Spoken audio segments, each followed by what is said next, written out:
joy to be here. My name is Iris and I will be the moderator for this event.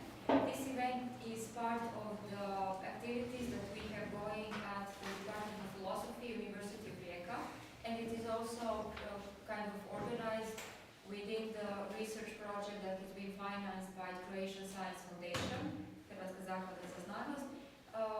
The project is kind of devoted to narrative arts and to the educational and cultural benefits of narrative arts. But within the project, we try to expand these topics to cover additional themes that are interesting from the perspective of art. And I'm particularly grateful to Udruga Kulturni, to Ivan in particular, and to Masha and Anna, who have been by now our partners at several of these kinds of events. So it is always a pleasure to be here, and thank you so much for hosting us yet again. And thanks to everyone who showed up tonight, and hello to everyone who is watching us online. It is my great pleasure to be here today with two such extremely established scientists and academics as Professor James Young from the University of Victoria and Professor Ivan Akunda from the Faculty of Law at the University of Rijeka. And the reason we kind of gathered these two scientists today with us is their expertise in the certain questions which relate or which have to do with or which concern the question of intellectual properties and intellectual rights generally, but primarily with perspective to art and artistic creation, works of art, and the kind of exchange of ideas that go on in the domain of art. So just to briefly present our guest, Professor James Young is, as I said, from the University of Victoria. He has written extensively on art, on educational and cognitive value of art, but for the last several years his work has been mostly focused on the question of cultural appropriation, which is, if I'm not mistaken, one of the most influential books in this area and one of the books which kind of brought this to the attention of philosophers of art, but also philosophers who work in ethics. And recently he has kind of focused even further on intellectual properties, and given that Professor Young's expertise is art, primarily music and literature, his take today will be, his talk is entitled Metaphysics and Intellectual Property in the Arts. And on the other hand, I have Professor Ivan Akunda from the University of Rijeka, Faculty of Law, who has not only written, let's say, scientifically, theoretically about this, but as she will make clear in her presentation, she has a vast experience of actually solving the actual cases, the actual problems, that this theoretical problem manifests itself in different ways. So I hope that this discussion between more theoretical and more practical side of the aspect is going to be interesting for you. So our speakers will present their kind of ideas on this for roughly half an hour. Afterwards, we hope to have some interesting questions from you.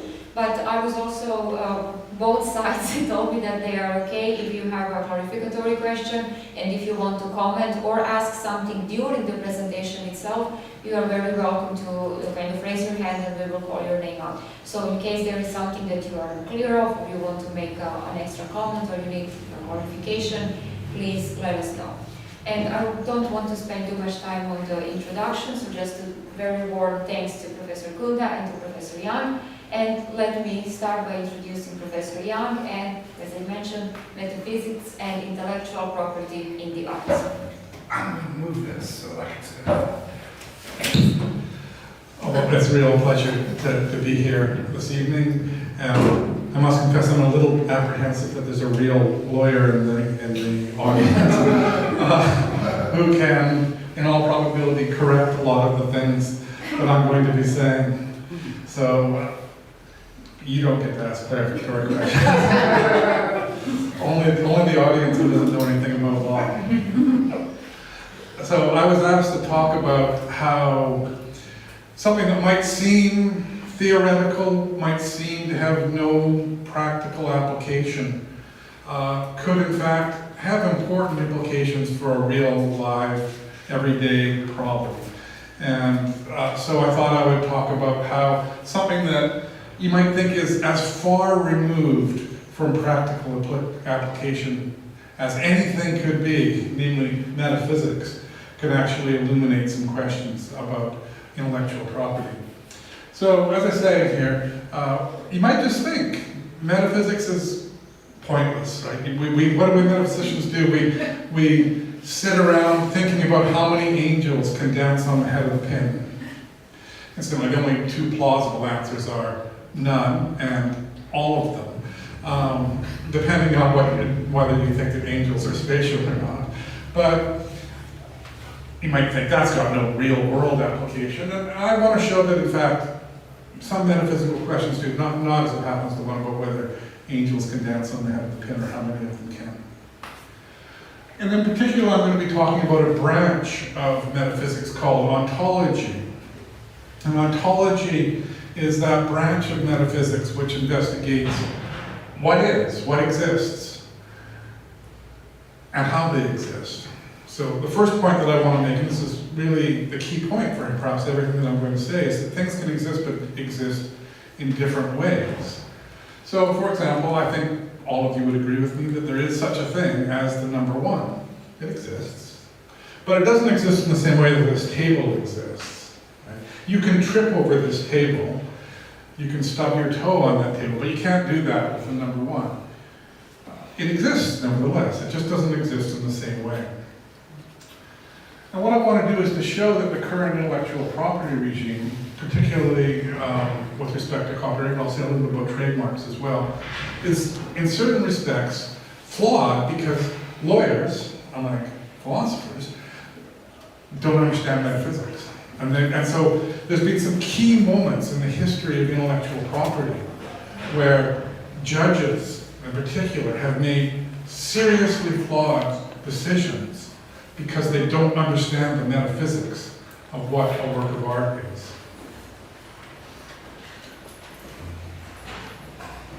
And there's another kind of deeper motivation for my project here, and that is that there's been a really unfortunate consequence, two really unfortunate consequences of these decisions that judges have made about intellectual property. One is that they are placing constraints on artistic creativity in ways that I'll talk a little bit about later on. Intellectual property law has as its justification that it will encourage creativity. Why? Well, the rule is supposed to be, or the principle is supposed to be, well, you will get rewarded for being creative. And so we're going to create these intellectual property laws to ensure you get rewarded. But in fact, the current intellectual property laws all over the world, including in Europe, are having, in many, many cases, precisely the opposite effect. They're having effects that discourage creativity. Not coincidentally, and this is the second unfortunate effect of intellectual property laws, is that they shift wealth upwards. When wealth depended on land, nobles, aristocrats would put fences around things and say, that's ours, it's not yours, you peasants get off of it. Now the really source of importance of wealth in the world is intellectual property. And so corporations are coming along saying, we're putting a fence around this piece of intellectual property. Get out of here, you peasants. We're going to keep it. I'll just give you one figure. Isaac Perlmutter, the president of Marvel, the company that makes comic books and movies and so on, has a net worth of $6 billion. And it's increased by 1.5 billion in the last 2 years. And yet there are people who are making movies for him, people that do the computer graphics, that draw the cartoons and the comic books and so on, who are making a pittance. The average salary for somebody who works in making comic books is $36,500 US, which is under the median salary in the US, and these people are not getting paid for. Copyright's certainly not working for people like that. So my strategy is not to say, well, you don't have a right to that. I'm not challenging any copyright. So if you're some kind of wild-eyed libertarian about copyright, and that there are these inviolable property rights that somehow are engraven on nature, you can go on believing in something like that as far as I'm concerned. My claim is to show that certain intellectual, ontological principles show that certain things are just not ownable. And that certain activities which are now regarded as violation of copyright really are not violations of copyright. So we can have it all. we can say, yeah, there are these strong property rights and people own them, they're inviolable, and we can do that. And at the same time, we can reduce inequality and remove constraints on intellectual creativity and artistic creativity without violating intellectual and property rights. So I'm going to talk a little bit initially here about the ontology of artworks and what kind of thing artworks are. And the first point to make is that not all artworks belong to the same ontological category. Just in the same way that the number one in this table are not in the same ontological category. One's an abstract object, one's a concrete individual. So it is the case with artworks. They don't all belong to the same ontological category. So some artworks, for example, paintings and carved sculptures, are plausibly held to be, from an ontological point of view, no more than concrete individuals. What do I mean by a concrete individual? Well, to say that it's an individual is to say there's one of them, and to say that it's concrete means to say that it's a material object. So from the perspective of ontology, that's just a piece of marble. I mean, it's got some interesting aesthetic properties, but it's just a piece of rock, right? It's an individual thing, because there's one of them, and it's made of rock. It's not hard to understand from an ontological point of view. But there are other works of art that are more difficult to understand from an ontological point of view, to understand precisely what they are. And the two kinds of works of art that get discussed a lot are what is a work of music and what is a work of literature? Because they exist. I mean, I don't think anybody in this room would deny that Mozart's 40th Symphony exists. And nobody in this room would deny that Jane Austen's Pride and Prejudice exists. But you might have a little bit of trouble saying what they are. And my proposal is that a novel is a word and punctuation pattern type, and a musical composition is a note and musical punctuation pattern type. So pattern type is an interesting concept here. It's a pattern, and it's a type of pattern. Anytime you put a certain number of words together in the right order, with the right punctuation marks, you get a token of the type that is Pride and Prejudice. But none of those tokens is Pride and Prejudice. So there's a copy of Pride and Prejudice at home on my bookshelf. It's my favorite novel. That's the reason I'm using this example.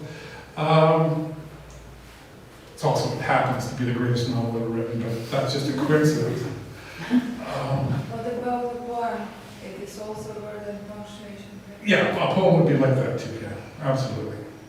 It's similarly, the poem is not identical to any copy of it. It's not even identical to the copy that the author originally wrote, because that may have been destroyed, but the poem still exists, right? So that's the kind of consideration that leads to this conclusion. A symphony is not identical to a score, because the score can disappear without the work disappearing. A symphony is not identical to any performance, because you can have a symphony that exists. In what sense the score can disappear?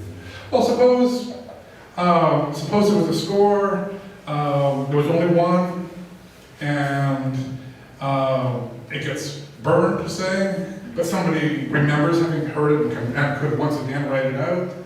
Or maybe there's a recording of it, and we could make a new score from the recording. So the score is not the same thing as the symphony, right?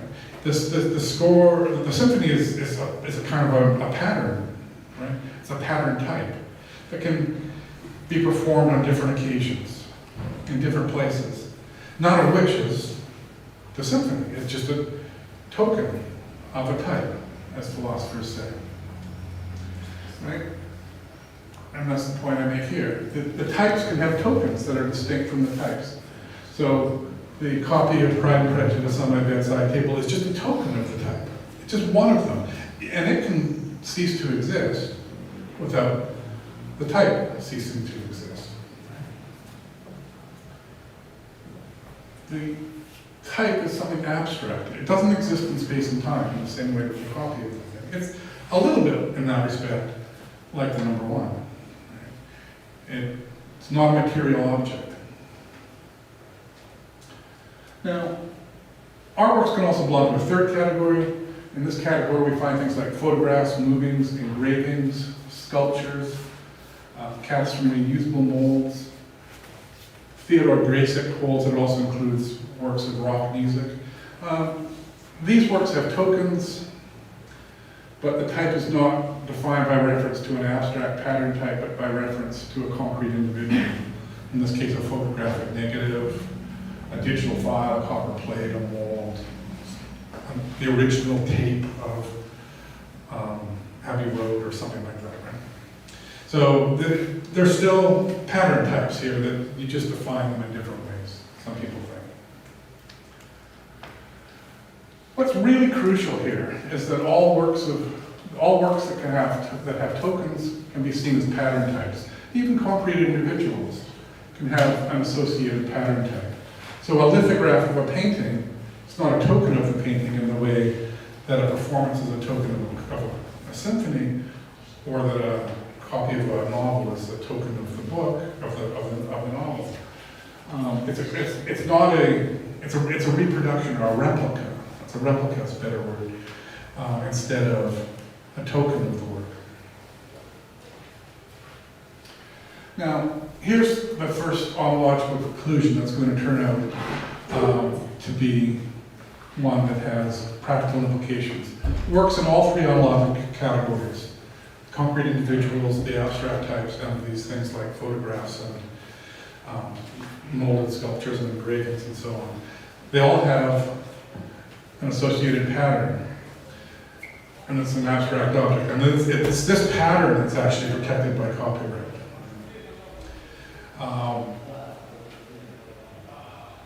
Now, we need to have a full picture of the ontology of artworks. One more category of understand things, and I call these things artistic elements. I've tried to come up with a better word. Maybe one of you can suggest it. Maybe you can do that after I've told you what they are. So, what are they? They're styles, they're fictional characters, they're rhyme schemes, musical scales, techniques, genres, plots, and so on. Here are some examples. Fauvism is a style. Chiaroscuro is a technique. Dactylic pentameter is a rhyming scheme, or rhythm scheme. Dodecaphonic serialism is a way of composing music. Sherlock Holmes, as we'll see, is a tool used in telling certain stories. The rags to riches plot is another artistic element. These are all things that I'm going to suggest they're all abstract objects once again. I mean, you can't trip over the rags to riches plot. You can't stub your toe on Sherlock Holmes, but these things nevertheless exist. Fauvism, once again, exists, so it is a style. But it's not a style that there it is. Right? You can't see it that way. So, and this is crucial, and this is the point on which judges just went wildly off the rails. They're not parts of artworks. And I'm going to give you a simple argument in just a second that'll show you that they're not parts of artworks, and judges have ruled that they are, and consequently copyright has been extended to cover things that it was never intended to cover and never should have covered. So, dodecaphonic serialism is not a part of a work in the way that a color patch is part of a painting or a word is part of a poem. And here's the argument. Wherever a token of a work is, tokens of the parts of the work also exist. So, for example, if I have a token of Pride and Prejudice, I have a token of the chapters of Pride and Prejudice because the chapters are parts of the work. If I have a token of a chapter, I have a token of the words that make up the chapter, right? Uncontroversial. Perhaps one. True. I could have a token of a work in a serialist style. What is supposed that I do? Okay. But I don't have a token of serialist style, but I have a token of a work in a serialist style. So a serialist style is not a part of a work in the way that a note is a part of a work. Because if I have a token of the work, I've got a token of the notes that make up the work. So when I have a work in serialist style, I don't have two things. I don't have the work and the style in which the work exists. There's just one thing there, right? That's crucial. Because if I own one, it won't follow that I own the other. They're two different things. So what are these artistic elements? Well, once again, I think the best way to think about them is that they're abstract objects. They're ways of arranging things, such as words, notes, color patches, and so on, to form artworks.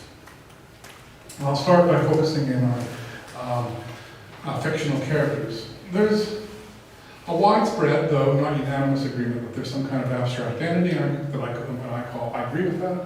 I think they're an abstract entity that is used to create other abstract entities, namely works of art. So, but copyright applies to works. And that's agreed in the copyright law everywhere. So here's a statement from Europe's copyright law. A member state shall provide for the exclusive right to authorize or prohibit direct or indirect temporary or permanent reproduction by any means and in any form, in whole or in part, of works. Parts of works are also covered here, right? If there's something that's not a part of a work of art, it shouldn't be covered by copyright. Same thing in US law. Original works, but only works, should be covered by copyright, because that's what the law says. Fictional characters are not mentioned anywhere in any copyright in the world. There's no copyright code anywhere that says you can own fictional characters. But judges have ruled that if you own the work, you own the parts of the work. And if you own the parts of the work, fictional characters are parts, then you own the fictional characters too.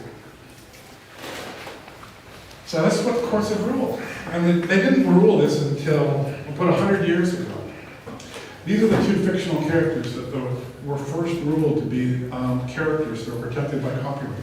Mutt and Jeff. In 1908, a US court ruled that if the guy that wrote this comic strip owned the comic strip, then he owned the characters in the comic strip. And there wasn't a unanimous view on this right away in the courts. And as late as 1954, oops.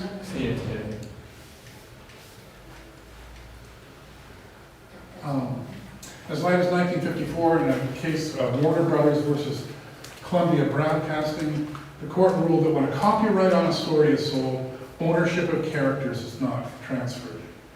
Moreover, the court ruled that no character was copyrightable unless the character really constitutes the story being told, and is not merely a chess man in the telling of the story.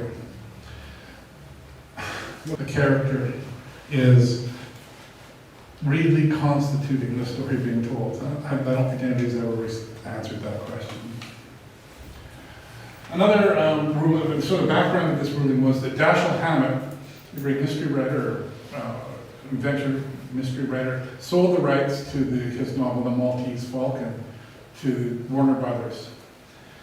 And he subsequently wrote more stories featuring the same detective, namely Sam Spade. And Warner Brothers claimed, well, no, we just bought the copyright from you for Maltese Falcon, so now we own the Sam Spade. And the court said, no, you don't. That was a case where the court got the decision right. And they said, when you own the work, you don't own the fictional characters. Those are two different things. Hammett had been barred from writing any more stories, right? That just would have been crazy. It's not, there's another case that just drives me out of my mind. I was a huge fan of the Girl with the Dragon Tattoo series. Unfortunately, Stieg Larsson died, and his family inherited the copyright, and they're now saying that one writer is the only one who's allowed to use that character. And it turns out this guy's a hack, and the novels are just terrible. But there's only one, and it won't, not for another 75 years, 70 years almost, is anybody going to be able to use that character. It's crazy. Other ways that corporations now control the use of characters is that Marvel owns trademarks on Thor and Loki. Disney owns trademarks on Snow White and Mulan. And this is a case where it actually went to trial. J.D. Salinger's famous book, Coming Through the Rye. Catcher in the Rye. Catcher in the Rye. I got it wrong, sorry. Somebody wrote a sequel. Actually, a Swede who used the pseudonym David California wrote a sequel to Catcher in the Rye, and there's a permanent injunction against that novel ever being sold or marketed in the United States of America. You can buy it here, but you cannot buy it in the US. Why? Well, despite the fact that Salinger's not dead, and despite the fact that he didn't write anything after the 1960s, and despite the fact that he never used the character ever again, the courts ruled, sorry, you can't use that. That's just crazy. It's crazy. So let's come back and talk a little bit about what a fictional character is. As I say, it's an artistic element, it's an abstract thing. It's a kind of tool that you use in telling the story. It's not a concrete tool in the way that a hammer is a tool. It's a way of making stories. So if you choose Sherlock Holmes as your character, only certain stories are possible. You can't have a Sherlock Holmes story that's a P.G. Wodehouse story in which Watson extracts Holmes from a series of comical or romantic entanglements. It's not a Sherlock Holmes story. The way the story is going to unfold is determined in choice by your choice of that character. Right? It's a way in which you spin the story. It's a way in which the story will have to unfold. Now, works have tokens we've seen, characters do not. Like any other artistic element, it does not. So there's the work, Pride and Prejudice, and there's the token of the work that I have at home. But I can't have a token of Elizabeth Bennet, much to my chagrin, but my wife doesn't mind this. I would dearly love to have Elizabeth Bennet at home. But I can't. I can have Pride and Prejudice at home, but I can't have Elizabeth Bennet. I can have a token of the work, I can't have a token of the character. I can have a token of the parts of the work. I can have a token of the chapters. And that tells you right away that the character's not a part. It's something different from the work. From an ontological point of view, it's a different thing. And it's possible that you could own one and not own the other. And in fact, copyright law says you own one, you own the work. It doesn't say you own the character. But the courts have ruled that you do. Now you could say that characters are parts of works. You might say when someone owns a right to a work, he owns a right to the part of the work. Therefore, ownership of a right carries with it right to the character in the work. But then there's this argument that proves that's wrong. Once again, the argument goes like this. Where there's a token, it should be a token, of a work, there are tokens of the parts of the work. If a character is a part of a work, then where there's a token of the work, there's a token of the character. But, as we've seen, characters do not have tokens. I can't have Elizabeth Bennet at home, much as I want to. Therefore, a character is not a part of the work. QED. Simple argument. Those benighted lawyers couldn't figure it out. So artistic elements such as fictional characters, since they're neither works nor parts of works, ought not to be copyrightable. Because copyright applies to works. It says right there in the law. They should certainly not be protected by copyrights, which are used in effect to make copyrights, but they shouldn't be protected by trademarks, rather, which are used to make copyright perpetual and to defraud the public domain. Right?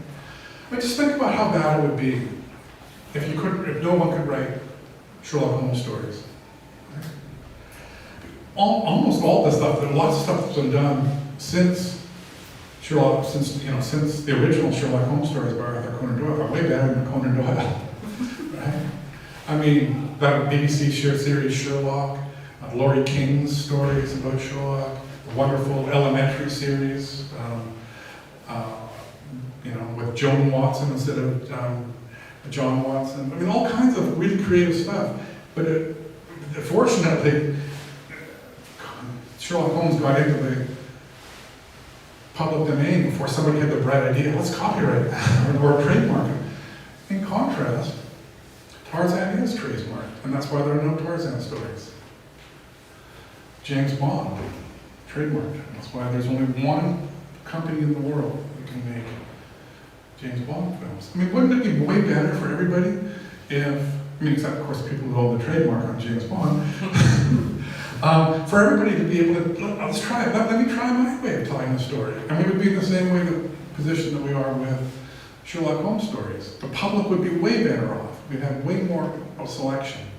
And there wouldn't be this, single owner being turned into a billionaire just because they happen to inherit a trademark. A similar point that can be made about, I know I'm going on too long here. When did I start? Let's say number 5. Okay. I'm going to speed up. Same thing applies to style. So there's here a famous case, Pharrell Williams' Blurred Lines, 2013, was found to have violated the copyright on Marvin Gaye's Got to Live It Up, despite the fact that the melodies of the two songs are different, the chord progressions are different, the patterns of the songs and verses are different, the lyrics are different. And the court found, why? Because it had the same style. But a style is not a part of a work. It's an artistic element. It's a tool that you use to create works of art. It's not a part of an artwork. And I already gave you the argument, right? Because you can have the work but not have the style. Those are, from an logical point of view, two different things. Right? Styles are not parts of works. Ownership of a work does not carry with it ownership of the style. And you wouldn't want that. I mean, if you said people could own style, imagine what a hindrance that would be to artistic creativity. I've written this style, I call it jazz. Nobody else can write jazz. That would be terrible. I mean, copying the complete pattern of a work, that's a legitimate violation of a right. And I'm not here to say that copyright is bad in all cases. I just think that there ought to be only certain kind of things, only a complete pattern should be copyrightable. I want to talk about a specific case where, once again, because they didn't understand the ontology of artworks, judges got it wrong. And this is a case that's sampling. And sampling involves appropriating from an existing recording and incorporating it into a new work. And courts in both the UK and the US, and I assume in Europe, have ruled that any sampling without a license is a violation. You now have to buy 2 licenses to sample from the work. You got to buy a license from the composer of the work, and you've got to buy a license from the person who recorded the work. Even if you sample one note. You cannot use the de minimis defense. Now, what is the de minimis offense? It basically says, well, the de minimis offense is, law does not concern itself with trifles. Well, it turns out the law does concern itself with trifles. Even the sampling of one note is regarded as a violation of copyright. In fact, as I just said, it's a violation of 2 copyrights. The copyright of the musicians who recorded the work and the copyright of the composer of the work. But musical borrowing's not new. Musical borrowing's been going on since forever. So is Jacques Gandapret in the 16th century constantly borrowed from other composers, from popular songs, from plain chant. Nobody, of course, they didn't have copyright in those days. But this was just what they did.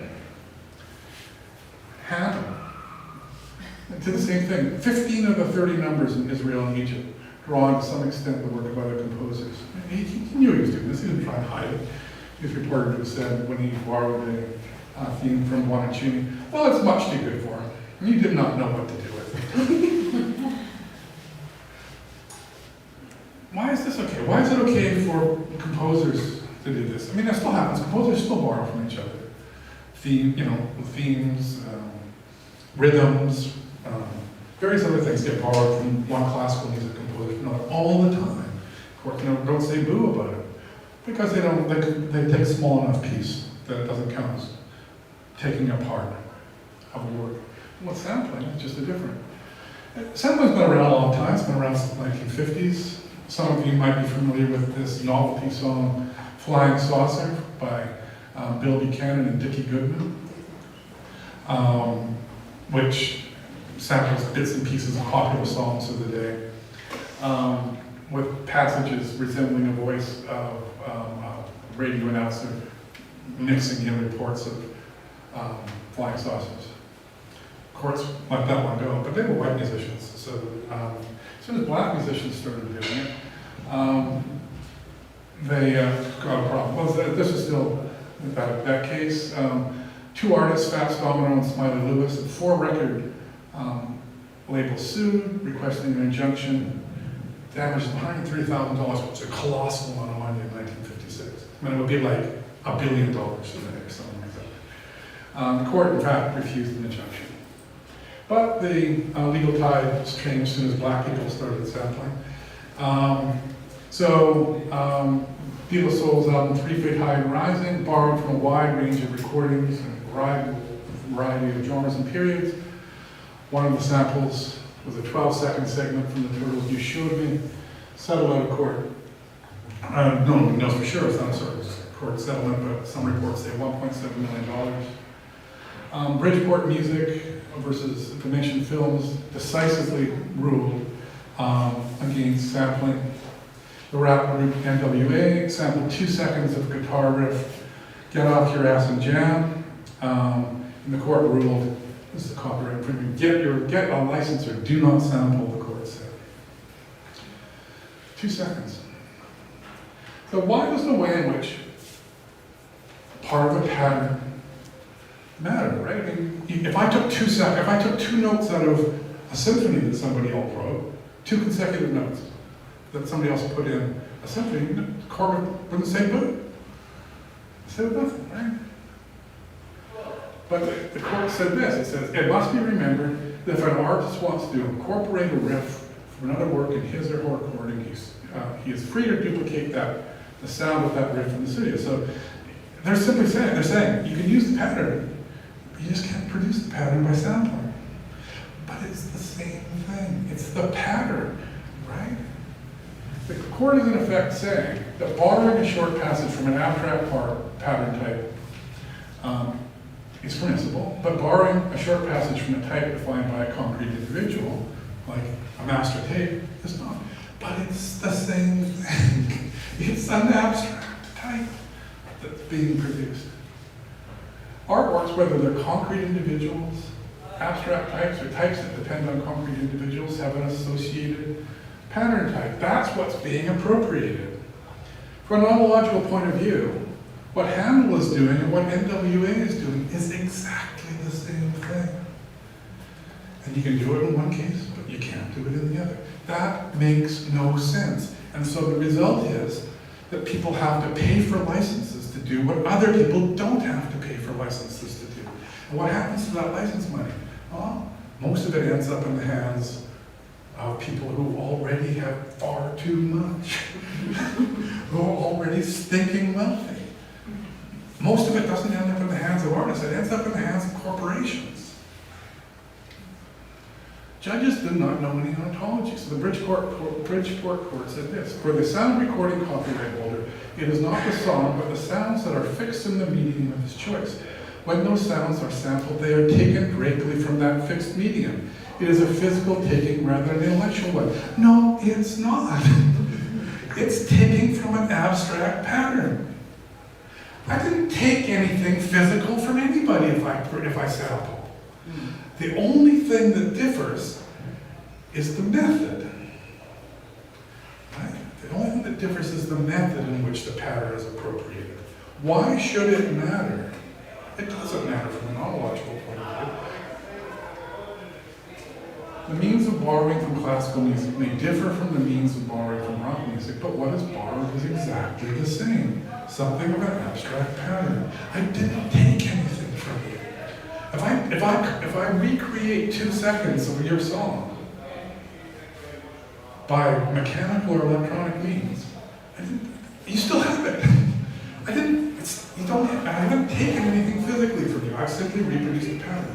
If I reproduce the pattern that exists in your symphony, I've taken nothing. But there it's okay. It doesn't make any sense.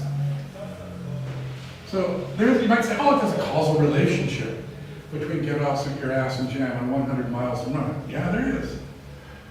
There's a causal relation in every instance of pattern appropriation. If there were no causal relation, there would be no appropriation. It's just a different kind of causal relation. Why should the causal relation matter?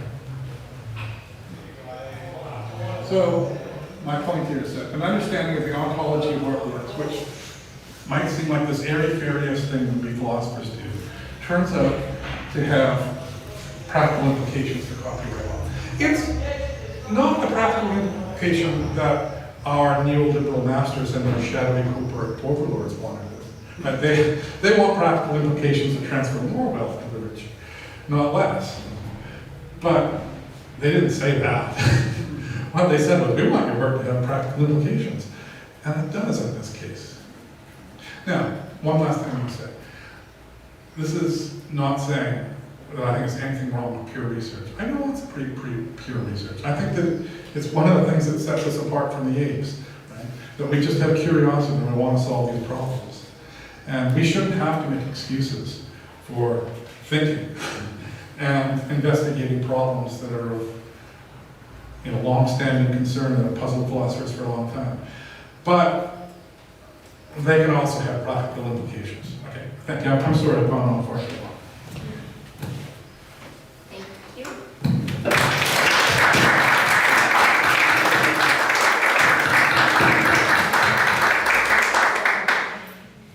Thank you so much. I can see there are already some of the visual expression from the audience. It's like you're going to get a lot of questions, I would say. So I think it's best if we just move on with the second lecture, and then afterwards we can have questions directed at both speakers. So if you don't mind, could you either way? Can we just have the other PowerPoint? I hope, yeah, we can. So Professor Ivana Kudina from Faculty of Law here in Rijeka, speaking on behalf of the lawyers community. The lawyers community is not so homogeneous as you might think, and I think the philosophers community is neither. So, it is not very easy to come and speak about the practicalities of intellectual property and legal regulation of intellectual property after this metaphysical insights. I think that perhaps we first have to ask ourselves, how comes the law? It's not there because it's imposed on us as humans. It's there because we created it, us humans. And this also includes intellectual property law. And once upon a time, there was no intellectual property law. All the history books tell us that. Not at least in the form as we know it today, and which has been objectionable by you to some extent. Therefore, we have to think about the changes of the social values affecting the creation of law. And those are basic ideas that everybody knows, but maybe we don't always think about that once we are criticizing specific legal solutions or ideas. And if we take a look at that, then we can see that the legislators are those who are probably the most responsible on the legal system that we have, including intellectual property laws. And how do they come up with laws and particular rules in the codes? Well, it's usually the process of at least today, of very difficult negotiation and lobbying and different interests that are confronted are tried to be somehow married one to another so that we avoid social conflicts. And if we come to intellectual property laws, well, we can see that perhaps there have been some differences on one or the other side of the Atlantic in the historical perspective, but they both somehow boil down to the fact that artists have to live on something. That was at least the idea of the development of copyright. It was the droit d'auteur rather than copyright in Europe. Because the focal point of author's right in Europe is the author, not those who copy. And the name which is used in English, in Anglo-Saxon terminology, is copyright, which means it belongs to someone who makes copies. And that's the sort of that kind of, it does also belong to the author nowadays, but the origins of it and the nomination of it is pretty suggestive of how historically things have developed, because indeed there have been some copying privileges beforehand that have somehow grown into this. And that's also leading us to the contemporary ideas about how do we justify intellectual property rights? What are the reasons they exist, and can we do without them, perhaps? So on the United States side of the theories, I think the most common are those theories which advocate utilitarian approach to explaining intellectual property and showing how it can be actually beneficial for the entire human community, that we grant some people this limited monopoly over some works for a limited period of time, with some limitation and exceptions which should create a counterbalancing to this monopoly, let's say. So it's called monopoly because it does have some elements of it, but it's rather, when we look theoretically from the legal point of view, it's more of a right to exclude others from doing our exclusive privilege.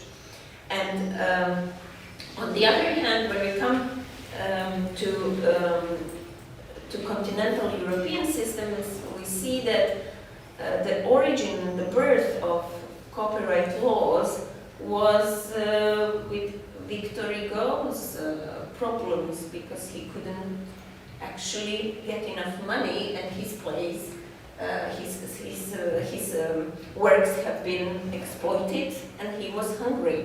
So he thought maybe there is something that can be done. And that fitted very well the French Revolution and the ideas back then. And so the creation of the author's right was somehow related to these political and social changes in Europe, just as much as it was the outcome of the United States development at the time. So there were some cross-referencing, cross-influences, but they did to some extent develop on their own, in their own specific circumstances. And on the basis of specific, let's say, philosophical elements. And today, we can, tracing these historical moments, also try to explain why are we so protective of the author, and why do we don't want others to take and appropriate the author's elements, because it's in this natural rights theory that the work of an author is somehow part of its own personality, which is extended outside his being.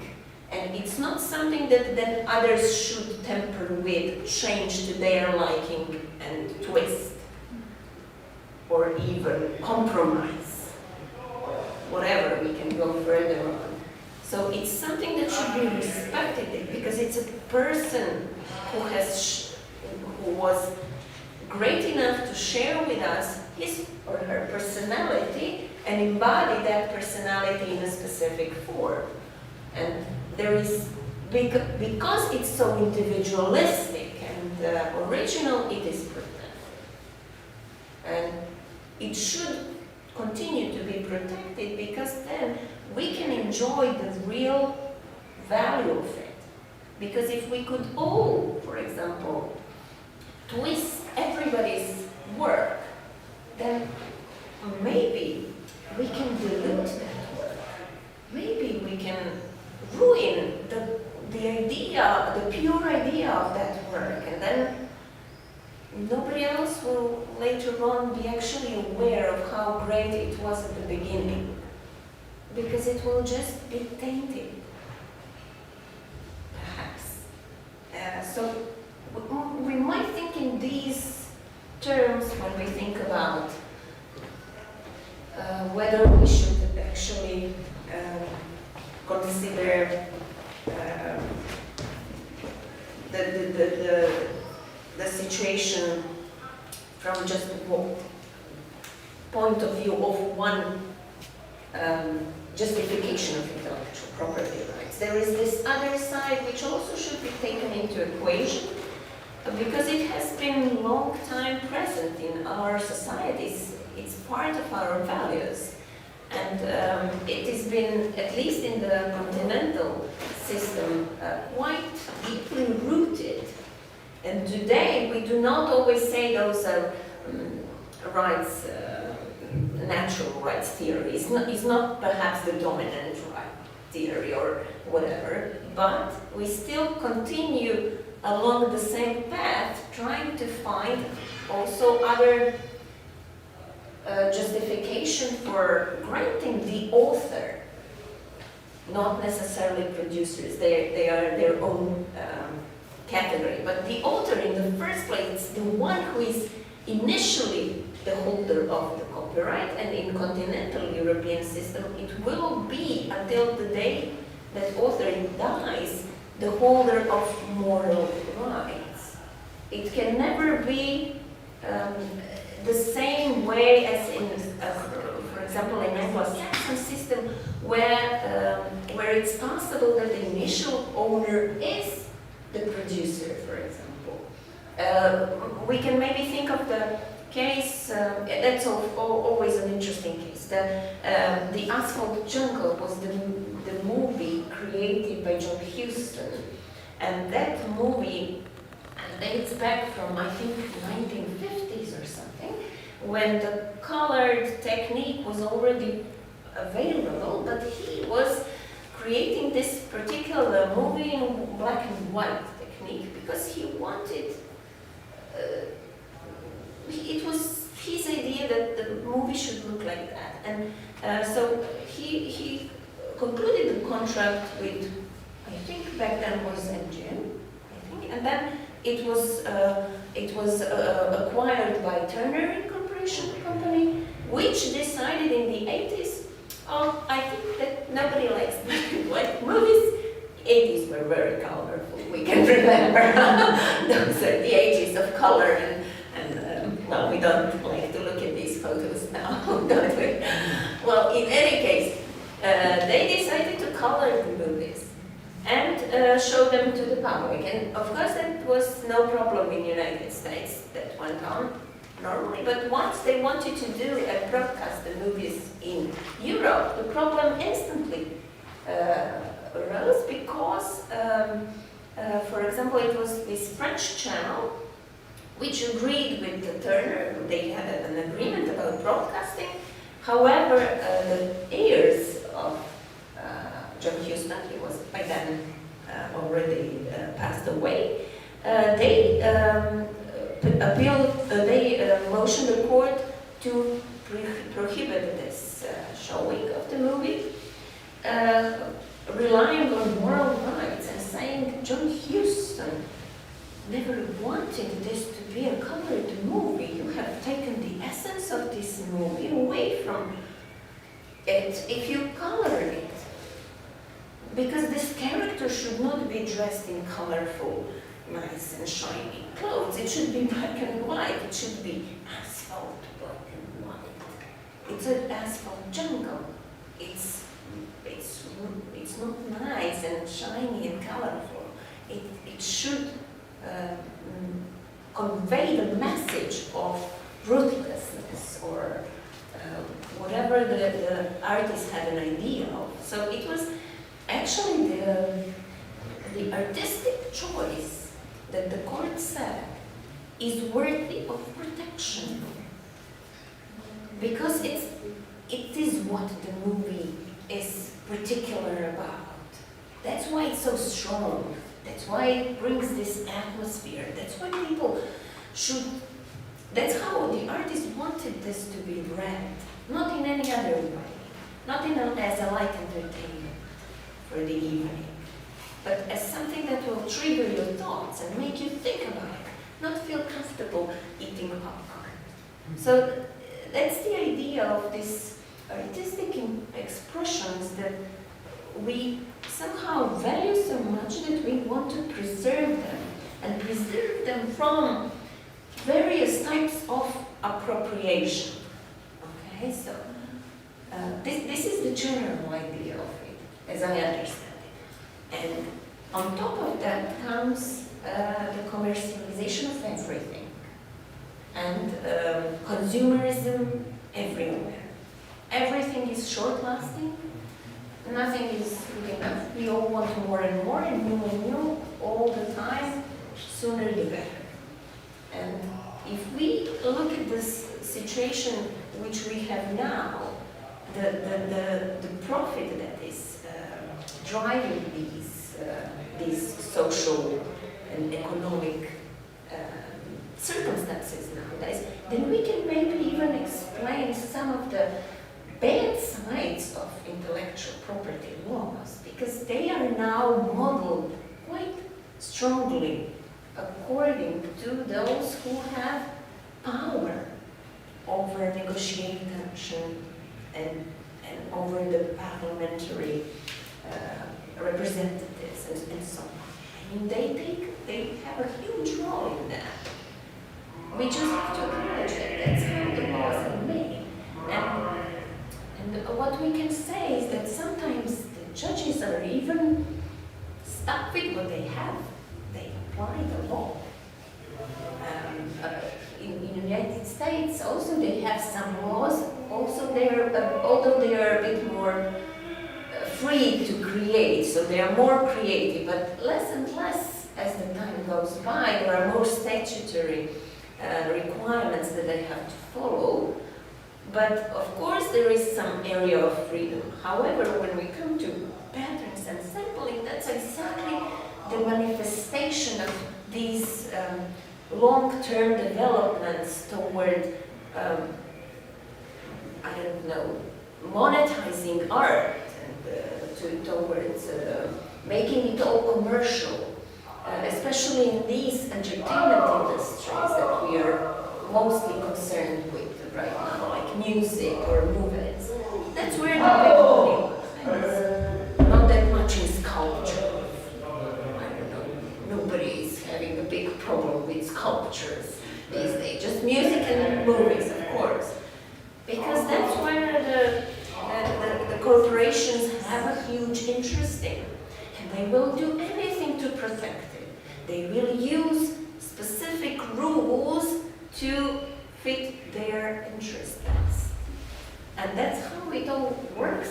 So we all have to understand that why is there this pattern and sampling problem? Because maybe we can try to look at the pattern is from their perspective. So the pattern is the sequence or whatever of tones or accords or whatever. But sample is a recorded one.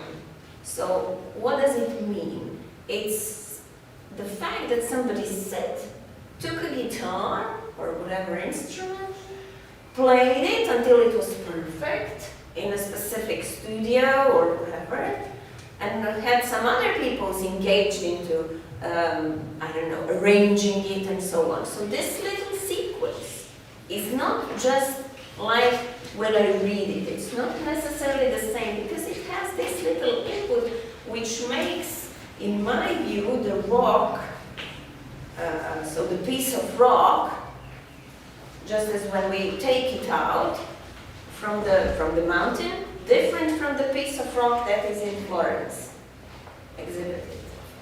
So on the way there, something happened to this piece of rock. It's not the same piece of rock, okay?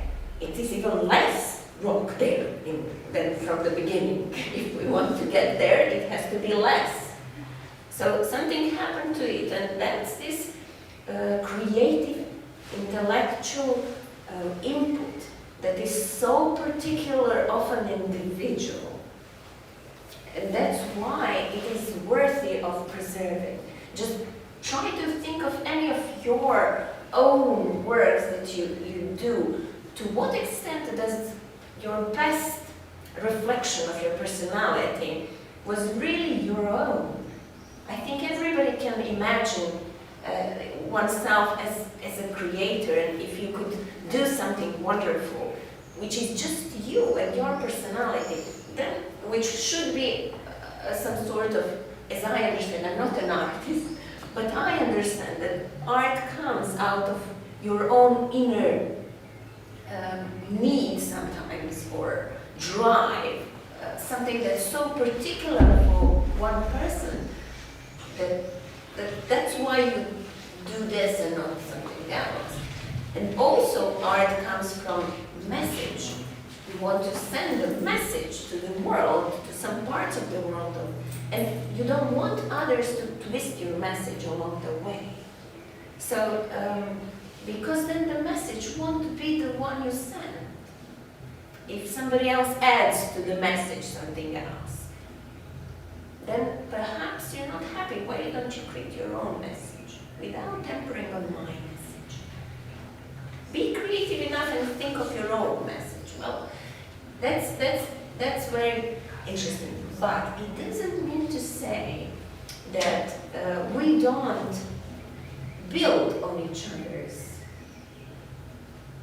ideas, on each other's thoughts, and whatever we have done so far. We want and we need to progress. We need to know what happened before us, so we can actually improve, or I don't know, make things better, more clear, and so on. So there is a fine line in intellectual property that should serve this purpose to some extent.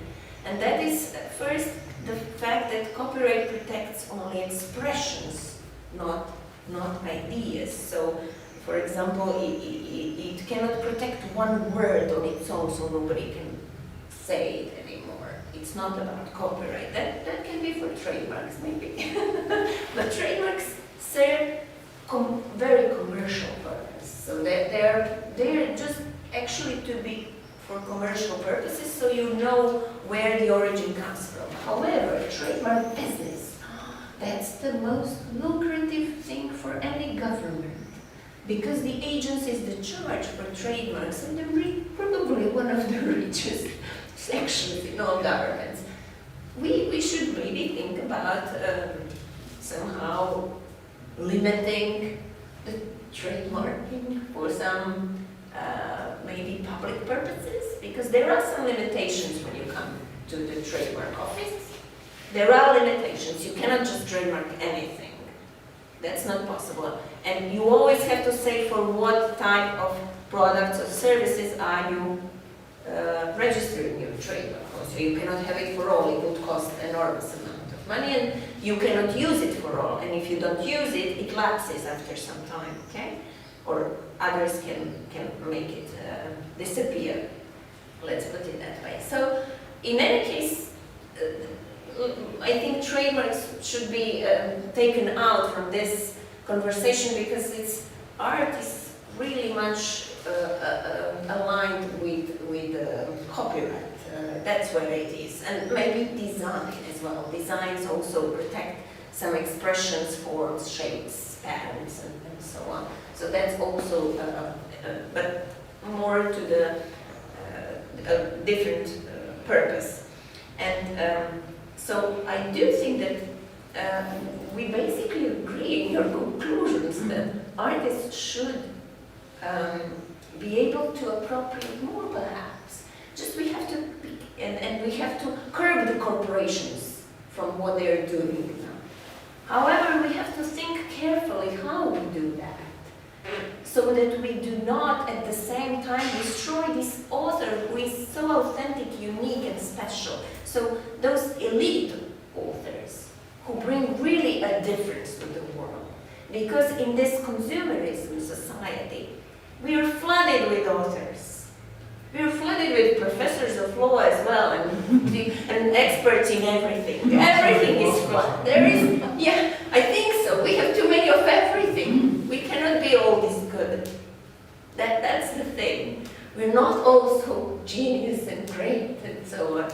But still, this is how the society has grown into this very situation in which we have so many of everything, and not only the best survive, but others who are not really the best also have a chance to pick up some of the chunks from the table or so.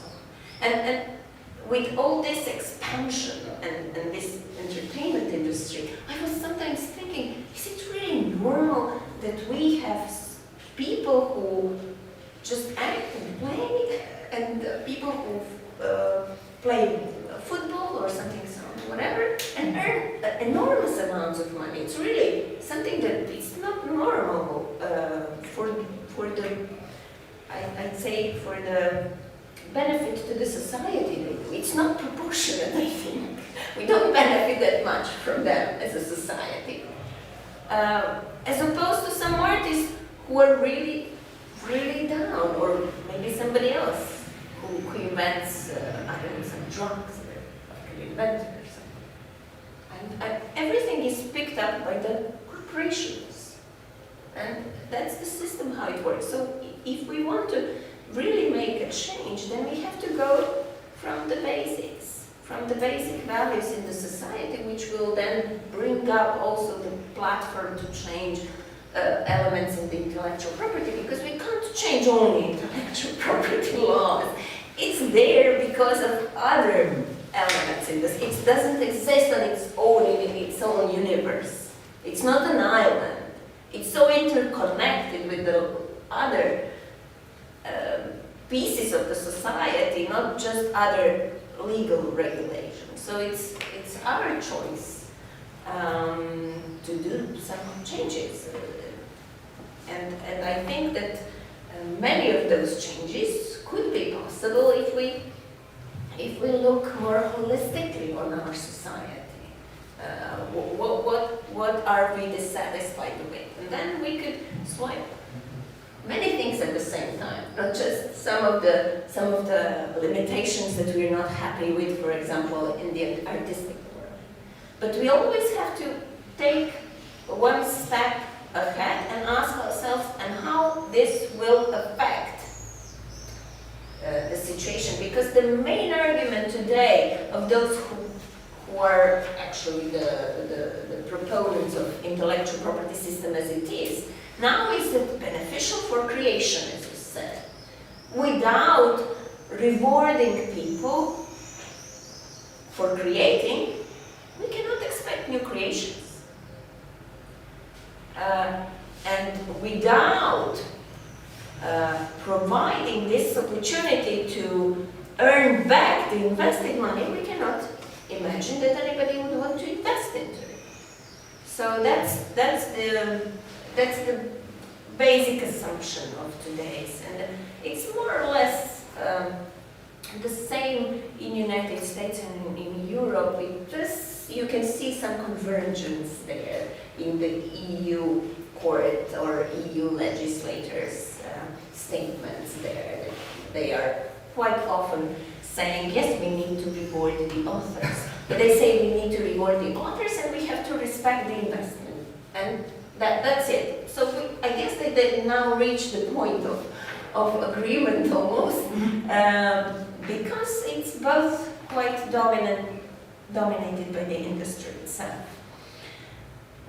So we do have to go back to the author, and I read that in the UK patent and IP office actually. They issued an interesting report on the music industry, and just maybe a year ago or something.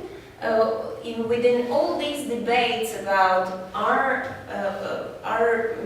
music authors actually receiving enough to create, to live as professionals, because what they identified as a threat in that report is that if we keep on using too much of copyrighted material without compensating authors, then we will have a problem, because the profession will cease to exist at some point, or will just have will be made by very poor quality members, and then we won't be able to enjoy all the benefits of a quality works.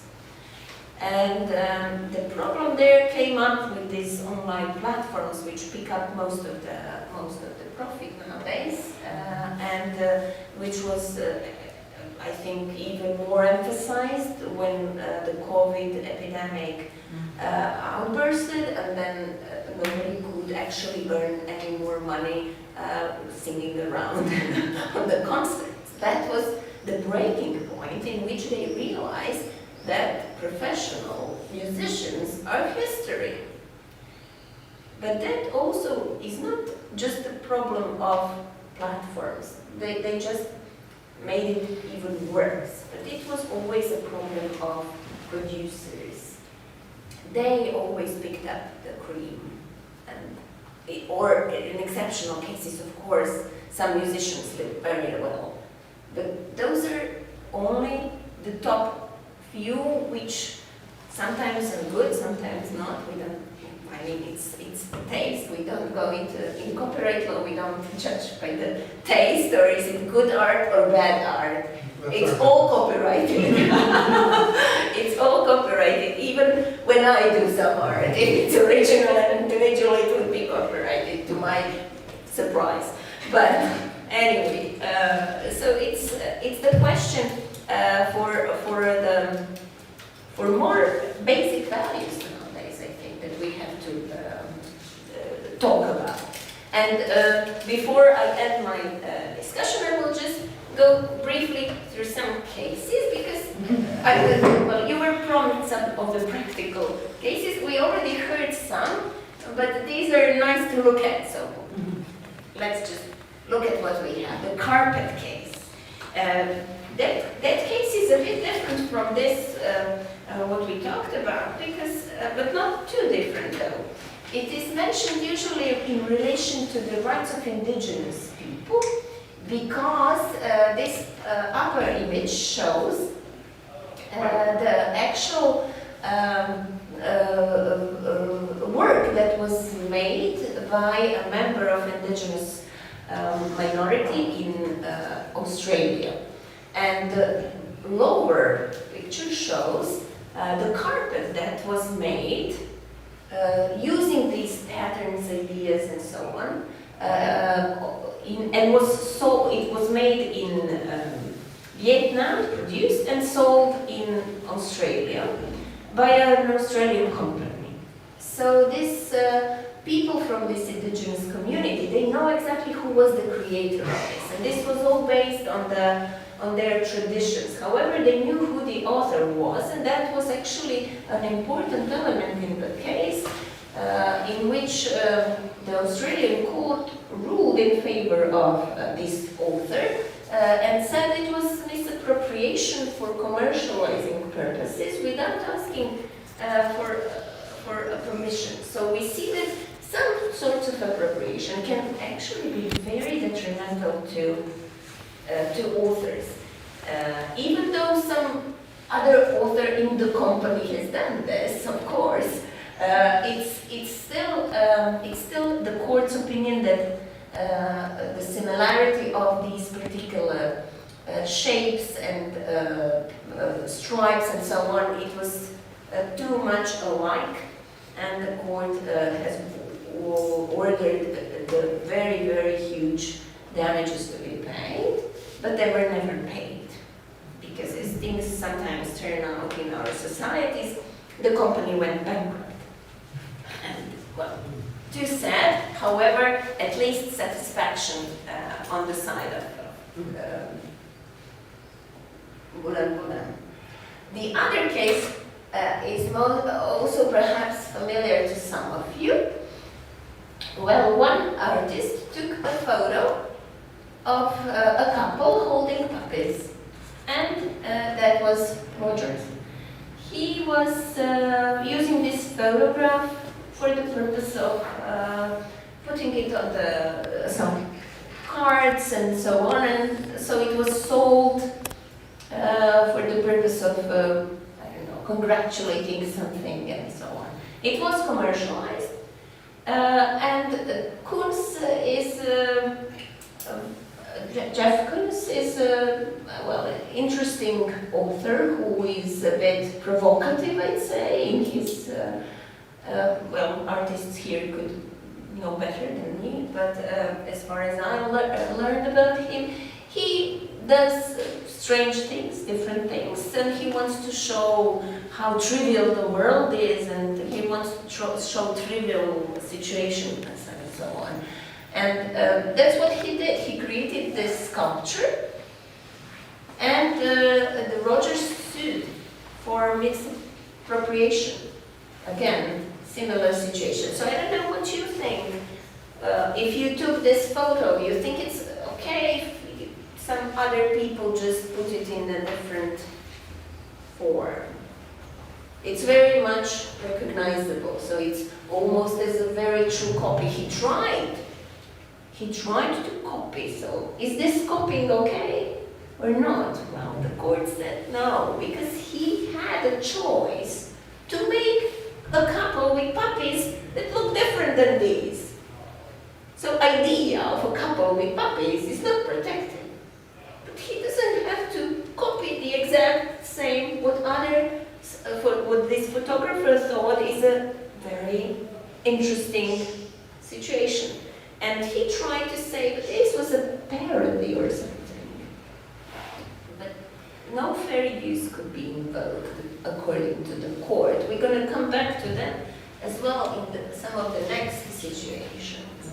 So yes, here we have also similar situation in which we have one one author who took a photo, and his photo was changed for the purpose of the picture to be used elsewhere, and then in the newspaper. And the problem was that and the original picture that was tampered with was ordered by the owner was the journal, the press, and they actually sued the one who made this alternate shape, and then the same situation happened as with the previous case. The court was saying it's so recognizable that you're not allowed to take other people's work and just use some techniques to change it. It's still other people's work. You should try to take your own, ask for a license to change it. Maybe you'll get it. So that was also the case in which I suppose we can say that the situation was not very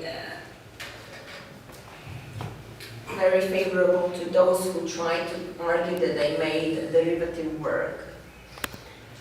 We all know the case of in the music industry in which yes, there was this song that was very popular at the time, which we all know very well, and the other one also. And the court was ruling in this case. However, the parties settled here, but they settled in a way that the name of Bowie and Mercury actually had to be inserted next to the Ice Ice Baby, and they also settled for some considerable amount of money, which is unknown. Therefore, we can deduce from that there was a huge likelihood the court would have ruled against Anima Ice. And this is another Kunst case.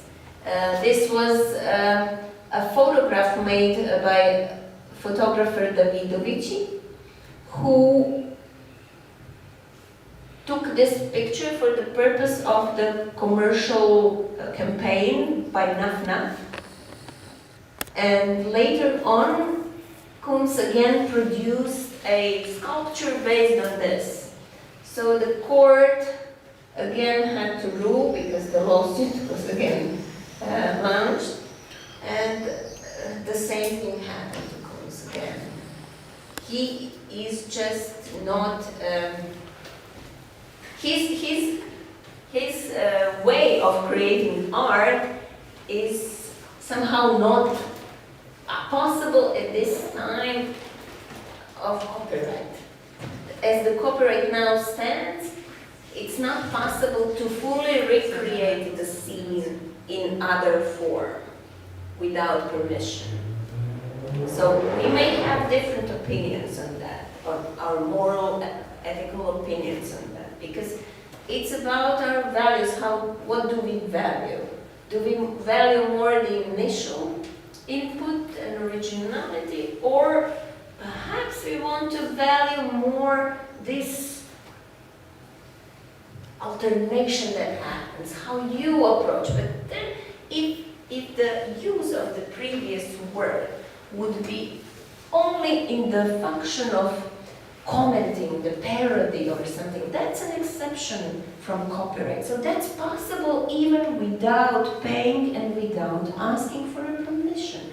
So we just have to maybe develop better understanding of these limitation and exceptions to copyright, which exist for the purpose of public interest, such as for the news, for research, for citation, and also for commenting whatever other things. So it's possible to use it, but with some message that is especially well presented if we use other person's work. We can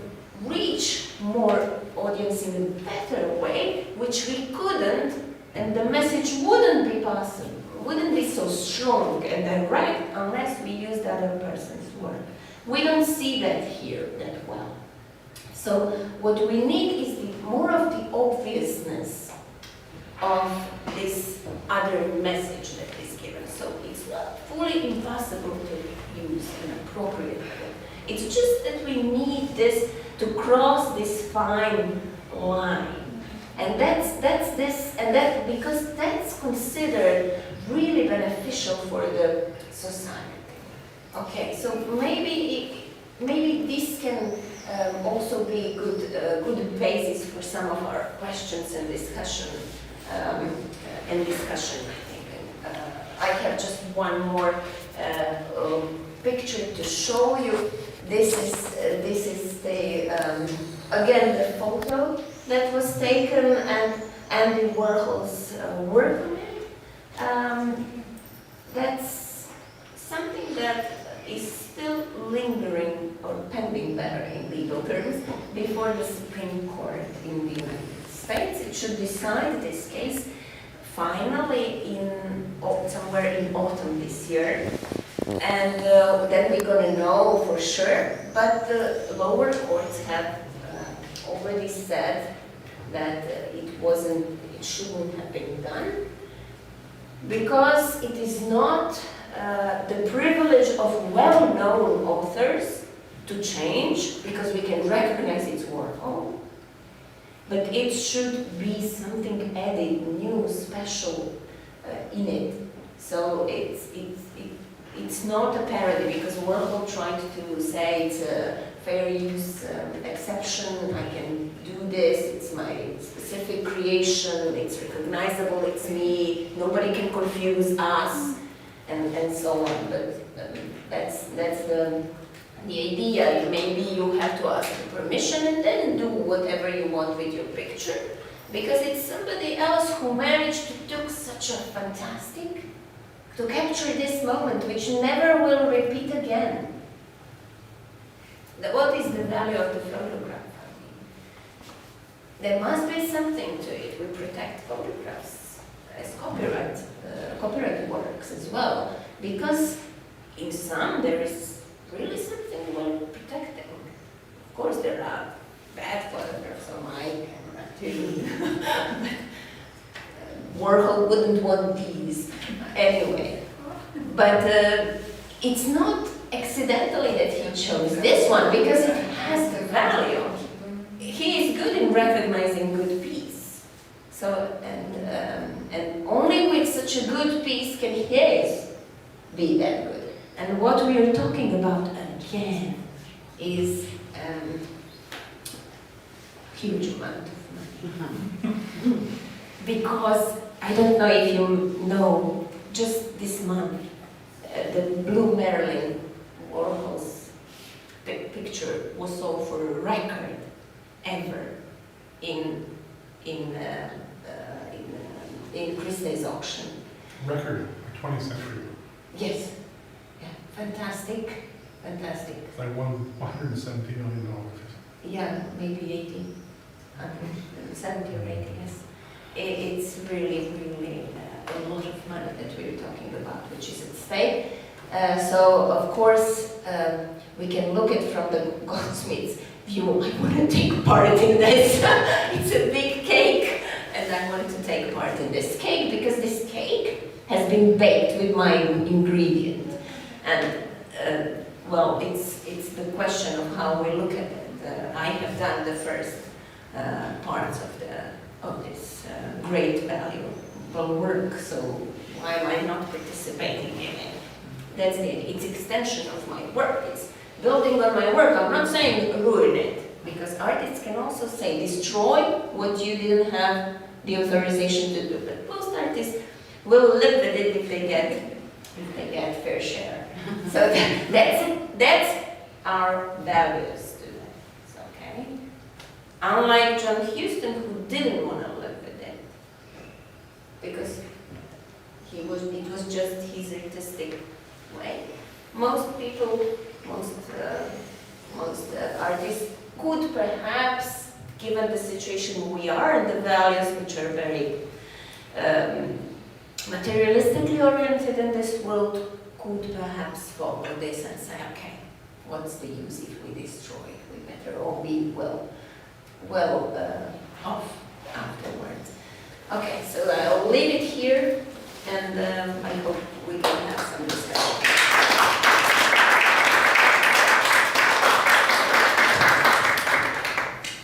Thank you so much. This was such an interesting perspective on the, if you look from the philosophical perspective, different theories that different people have put forward in order to explain the, so to say, the origin of copyright. You really presented all of them, and you also gave us a variety of cases to kind of go through.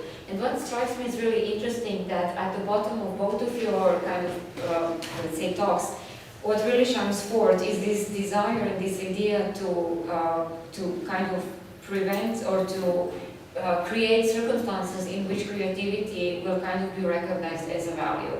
But then at one point you do come at rather different conclusions, because you, if I understood you correctly, particularly with respect to the first part of your talk, there was this idea that we need to allow people to use, and then you mentioned fictional characters as example, because there will be more creative stories if we allow them. So there is always this value of creativity. And then you also want to protect the value of creativity, but in a way which kind of shows, okay, first of all, we need to respect the authors who were the first who came up with these ideas, with these creative innovations, and only then will this be recognized as a true value. So it's interesting how, and this is against the probable philosophy, how different theories can kind of collide, even though they are trying to preserve the same goal. Yeah, have the same goal and preserve the same value. So thank you very much for that. I think that was really, really interesting. Do we have questions from the audience, or should the philosophers? Okay, so we have nice line. If I'm not mistaken, Sorry, just a second. Is there a need for a microphone over there, or This one is portable, so you can use this one. There. thank you. Well, if I'm not mistaken, the copyright law, when it comes to music, says that you can reproduce other people's music if you credit them as the original authors.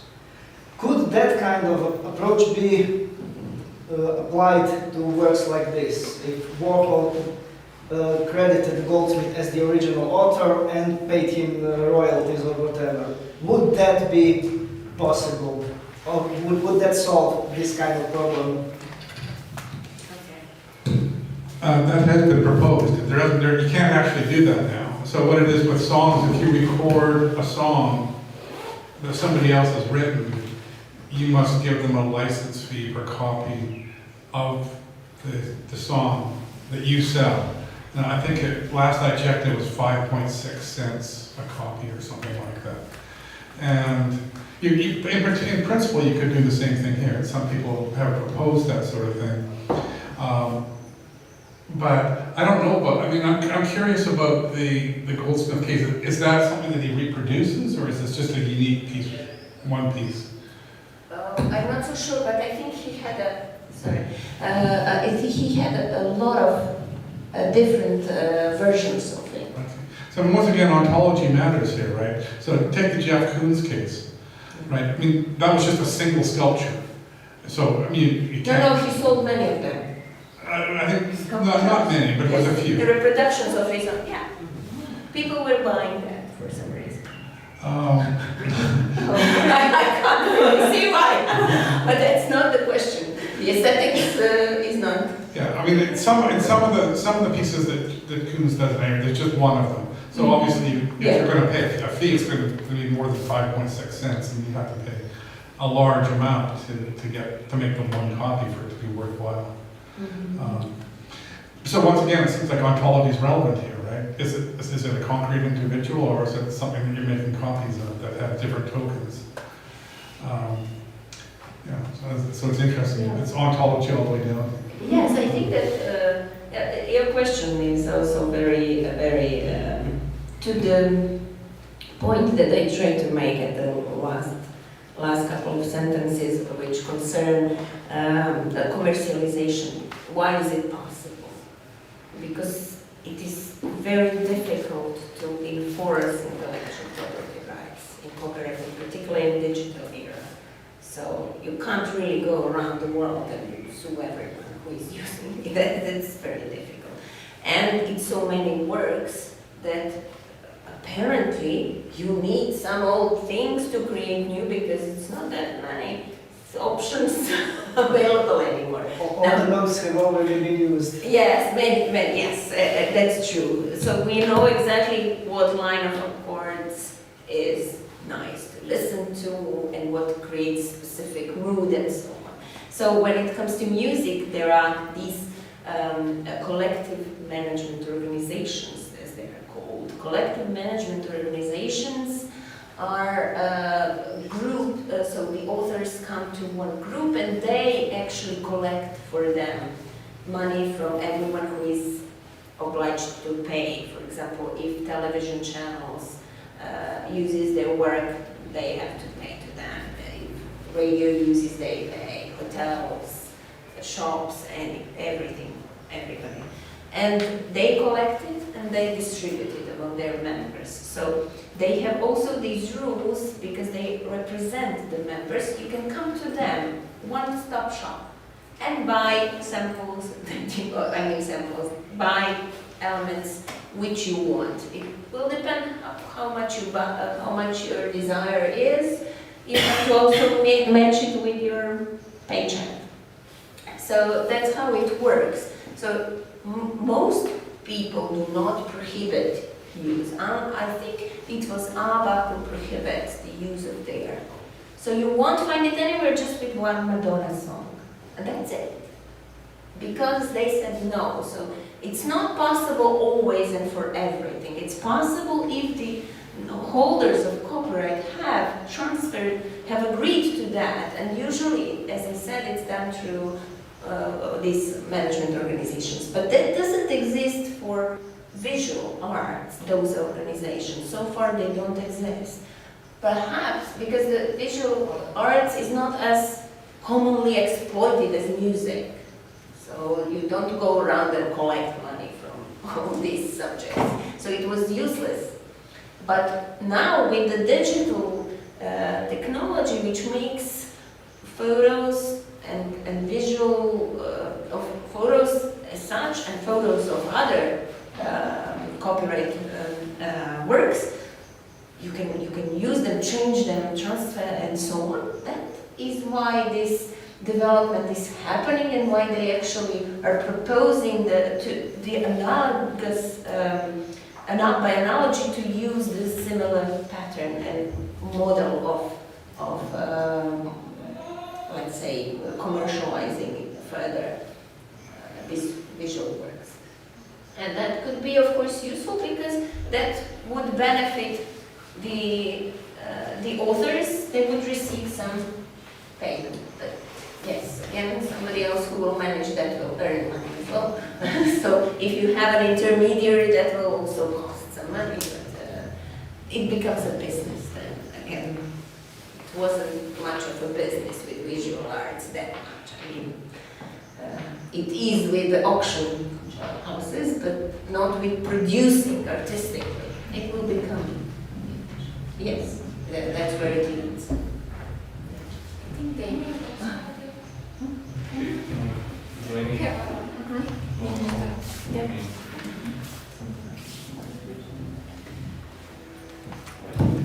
Okay.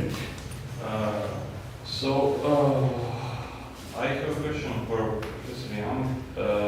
So I mostly agree with everything you said. Right? So this is kind of problematic. But the boring metaphysical question.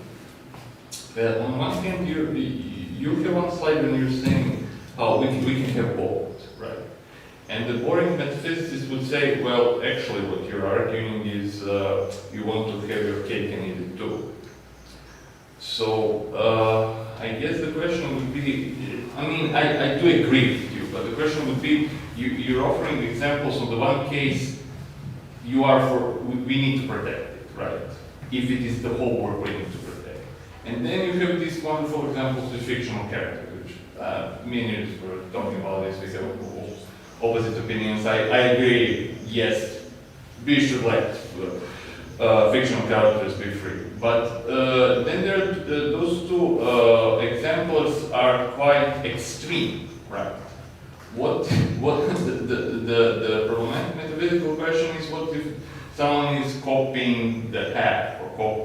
most of it, right? And this is this boring physical stuff where I'm going to agree with you in general, right? Yes, we should protect this, and I think we should let fictional characters live, right? But where do we draw the line? It's the boring. It's not really, it's a practical question, right? I mean, how are we going to implement the metaphysics and how, I mean, actually I think this is the problem. I have this question for you. Because I think it's the lawyers who got to figure out how to implement it. But yeah, I agree that you know, for start, clearly one note, that's not enough. Yeah, that's not problematic. Half the word, yes, that's problematic, right? But where do you draw the line? And I don't know. I mean, but you are pointing. So- there is a line. There is a line. There is certainly a line. So That's where you're- the only thing that I have to add to that is I've got a mechanism for making the decision, and that's simpler than the ones that exist in most intellectual property regimes. And I think that the artist has to demonstrate a harm. I call this the Millian, after John Stuart Mill, principle. John Stuart Mill, I think, is right in general in his principle of liberty. The principle of liberty says everybody can do whatever they want, right up to the point where they hurt somebody else. And I think that principle ought to be extended into copyright law. And I actually think that in lots and lots of cases, I think this is one of them, where it will be really hard to demonstrate a harm. How do I get on there? I mean, you made a photograph. Or the Rogers and Coons example.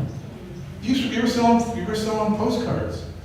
I'm not stopping you from selling postcards, but demonstrate a harm by me coming along and creating this sculpture.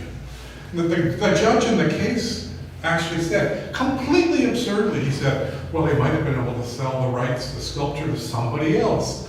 No, nobody else is going to buy those rights. There's no market for this, for the rights to make sculptures out of postcards. Unless it could. Well, yeah, it just doesn't happen very often, right? So it's not like Rogers was waiting around for the best offer that he was going to get. So I think he couldn't demonstrate a harm, and actually I think the court got that wrong. I think I hate Coons' work, by the way, and I think he's a complete bogus fraud. But and he's getting stinking rich doing it. But I think he should be allowed to. And then he should be taxed heavily, but that's another story. Can I just add one more? The other one is how much of your argument is connected to the fact that corporations are evil and capitalism is unjust? Because I mean, it is apparent. Much of it is apparent. Would you make the same metaphysical argument? For example, if they're just regular people, we're not living in this terrible Well, I've society. got other arguments about corporations, but the argument that I gave you today, a radical libertarian should be able to accept, I think, right? So, I mean, and that's the reason that I did this, right? The reason I took this approach, because there's this huge debate, as I'm sure all of you know, between people who think intellectual property, all property rights are sacrosanct and may not be violated under any circumstances. The sole purpose of the state is to enforce copyright, enforce intellectual property and property rights. And they're so important. And then there's other people that say, well, you're not that important. I mean, there's other considerations here. And that debate has broken down a long time ago to yes it is, no it's not, yes it is. And so I thought, let's see if we can come up with a way of reframing the question, or a way of approaching the question that doesn't have to talk about property rights. It just says, let's just look at the ontology of these things. No matter what your view on property rights is, you have to accept the logic of this argument. So that was the motivation. But you're absolutely right. It's my, deep animosity even worse, huge corporations and suspicion of corporate capitalism that's driving this. Yeah, Yeah, absolutely. yeah. Okay. Thank you. It comes very close to the arguments that we heard on this side about needing to, first of all, have a proper set of values and then finding the legal methods to protect these values. Yeah. And let me just give one more example. I mean, you started out with this idealistic thing, why do laws come from legislatures? Well, that's not how it works. It's lobbyists. So I mean, the best example of this, of course, is the Mickey Mouse Protection Act of 1976. So in those days, copyright was the life of the author plus 50 years. And that, in 1976, the 50th anniversary of Mickey Mouse was coming up. And the copyright on Mickey Mouse was going to expire. And Disney spent an enormous amount of money lobbying the US Congress and extended copyright from 50 to 70 years. And then Europe said, the corporations in Europe said, well, they're getting 70 years of profit. Why can't we have 70 years of profit? And Europe said, okay, you can have 70 years.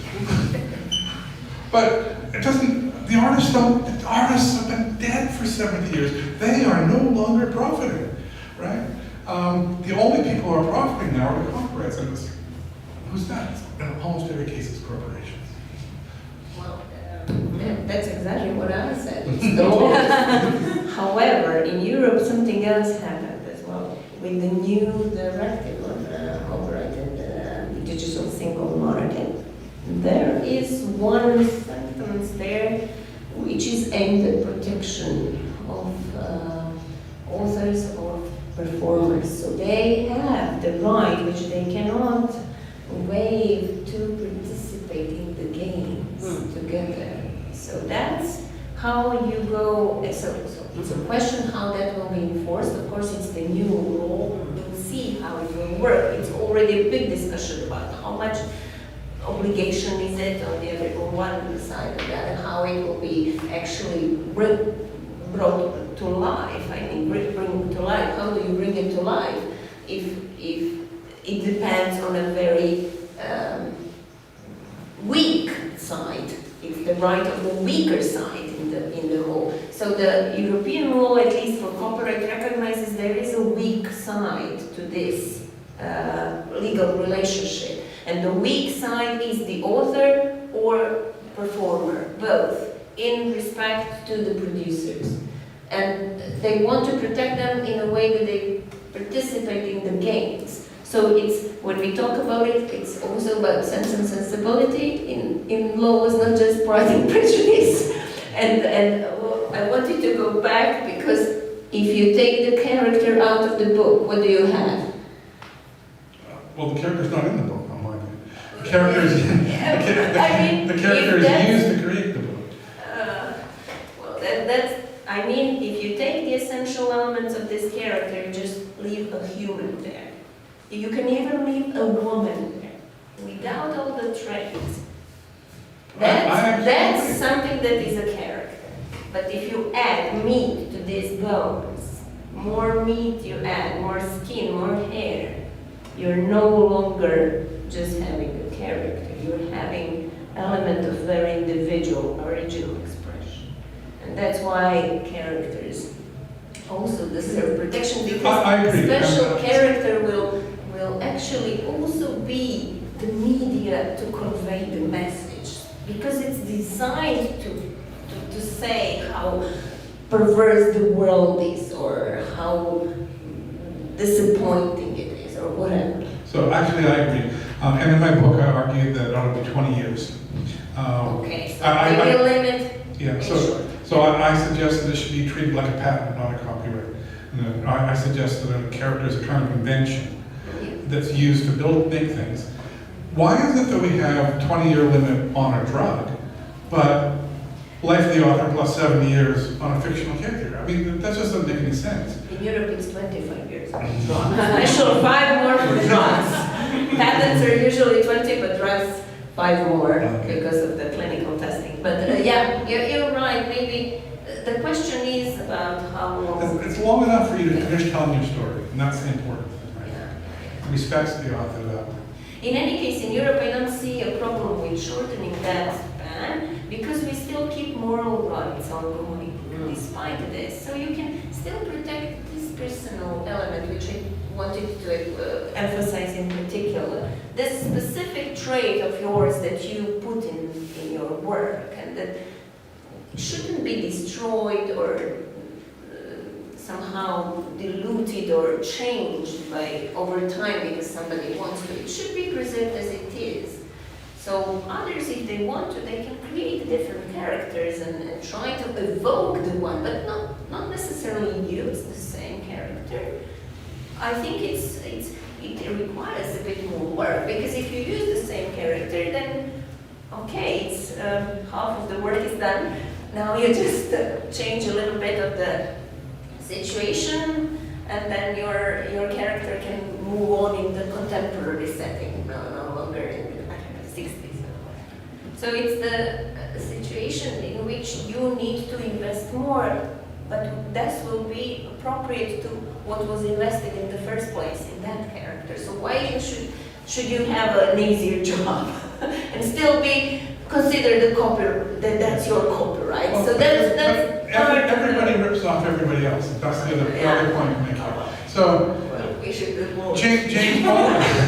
I mean, James Bond is copyrighted or trademarked, right? But he's based on a real character, namely William Stevenson, who I might point out was Canadian. Yeah, I mean, he's a real character. So Ian Fleming copied a real character, made a fictional one, and now, I mean, you could make a story about William Stevenson, but you can't about James Bond. What kind of sense does that make? He thought of it first. First to come, first served. Any case, yes, we just have to be careful not to mix really trademarks and copyright. Because, as I said, trademark is protecting your commercial investment. Yeah, but that's not how they're being used. Sorry? They're being used to extend copyright. What do you mean? Well, they're being used.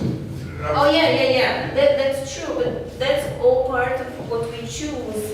We choose money over individual expression, valuing specific, I don't know, artistic moments, or I don't know how to put it, but that's what we chose as a society, that we go for what brings more money.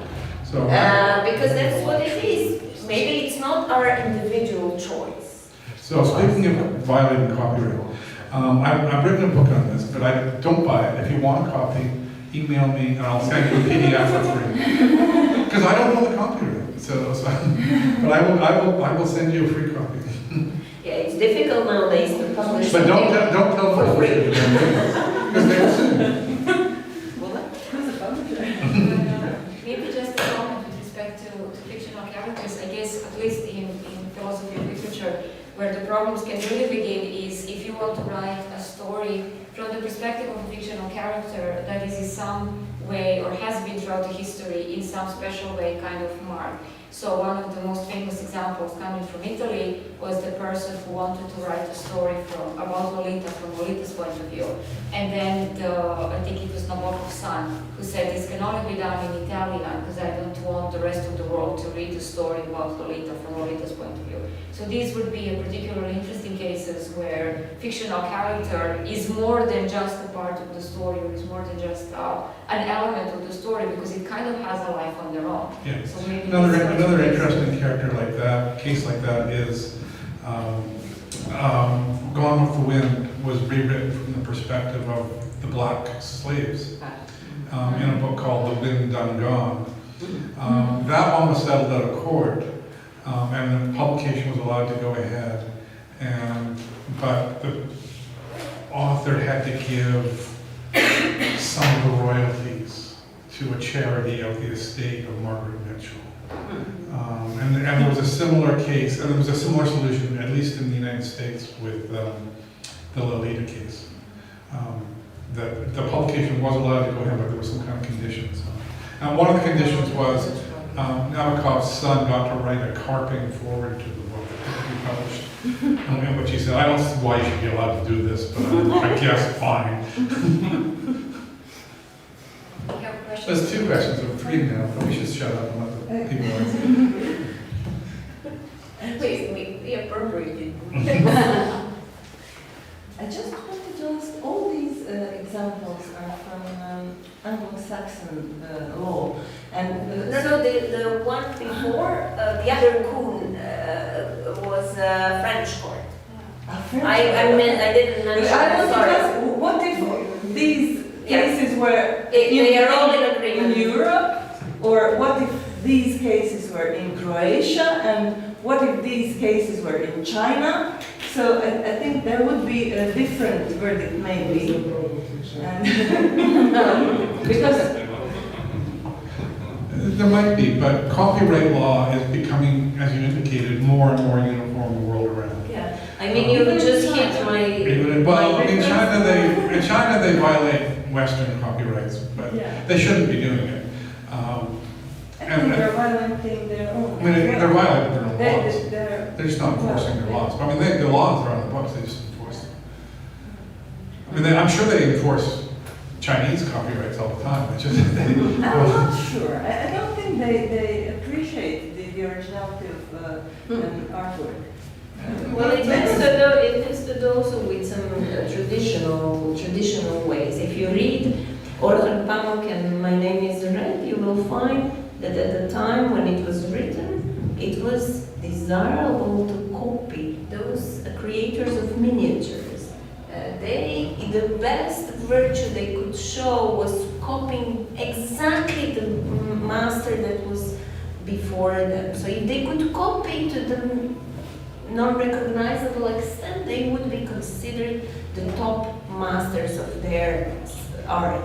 And so it has to do with our values. We think copying is bad, but because we don't like free riding. That's basically it. That's what it comes to.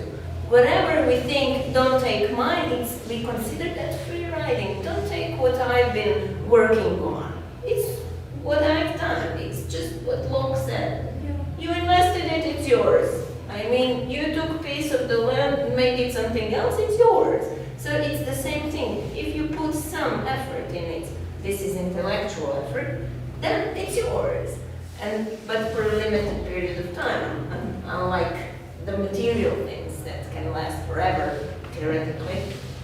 But it is such way of thinking, I think, very deep inside. And when it comes to different countries, well, copyright is different in every country in the world.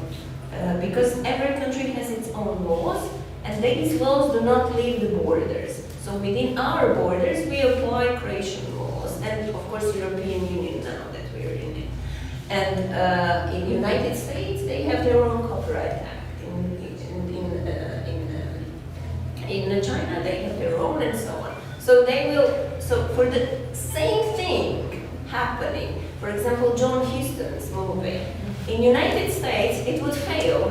In France, it worked because United States doesn't recognize moral rights, just with a little exception for some specific works, but not in principle.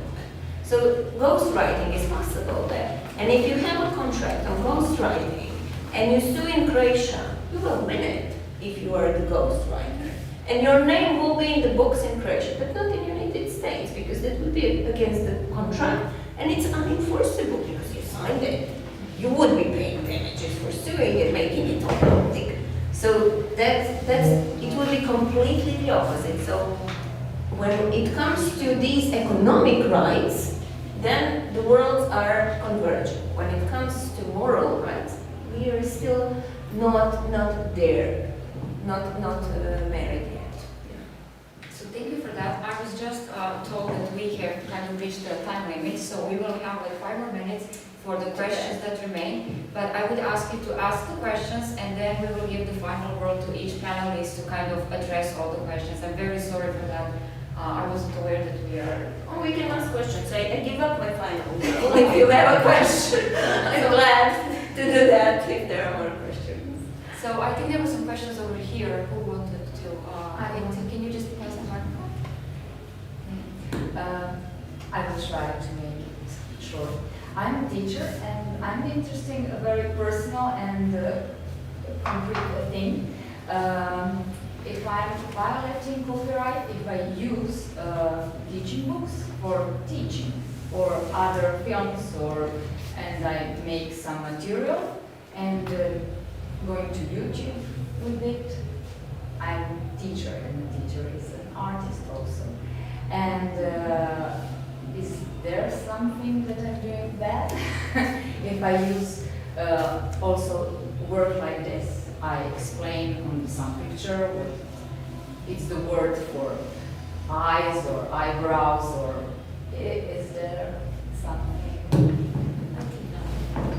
Well, there is a whole set of such rules on the exceptions for teaching purposes. And now, recently, we have supplemented that since October last year. We have new Copyright Act in Croatia, which is harmonized with European directive, the one that I mentioned before, which also contains special exceptions related to digital teaching, digital environment, teaching in the digital environment.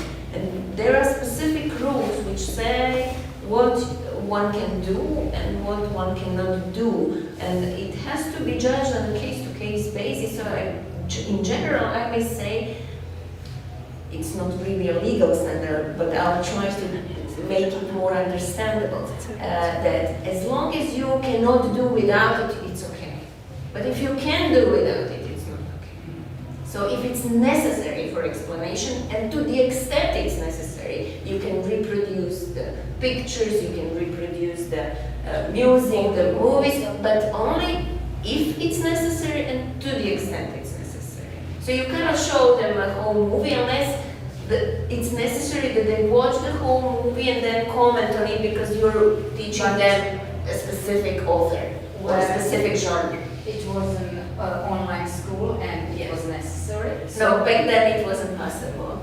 I mean, it wasn't legal, but nobody was enforcing. It wasn't. Now it's not legal even to upload books.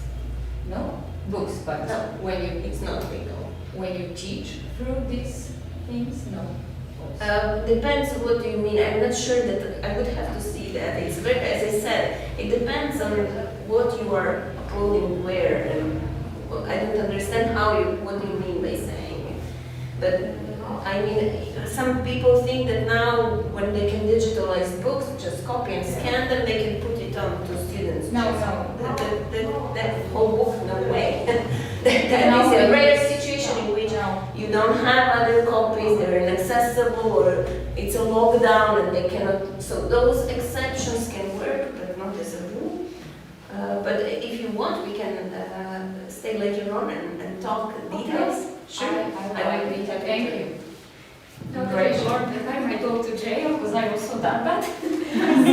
No one went to jail because those were situations in which nobody wanted to pursue anyone. It was an unexpected situation in which solidarity, I think, We was are safe. shown. So far, so good. Yes. So do we have the final question, or shall we just let our panelists give their final words on the topic?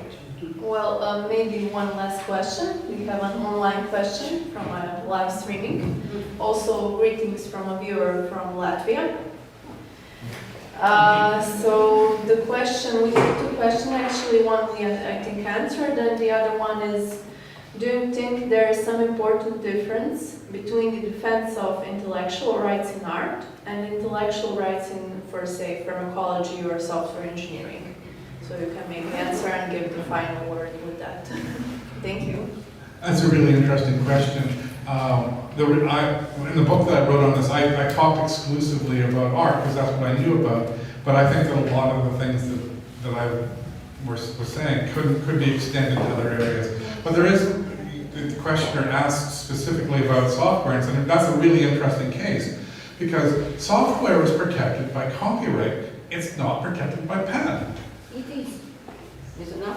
Is it now? Oh, It is for many years. But There are tens of thousands of software patents in Europe. it's also copyrightable in some cases.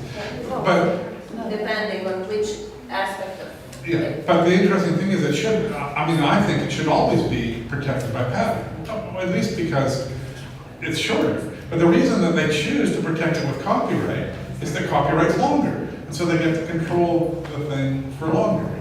I think, yes, it has to do a little bit with that, because where is it protected by copyright? In European Union, not in United States.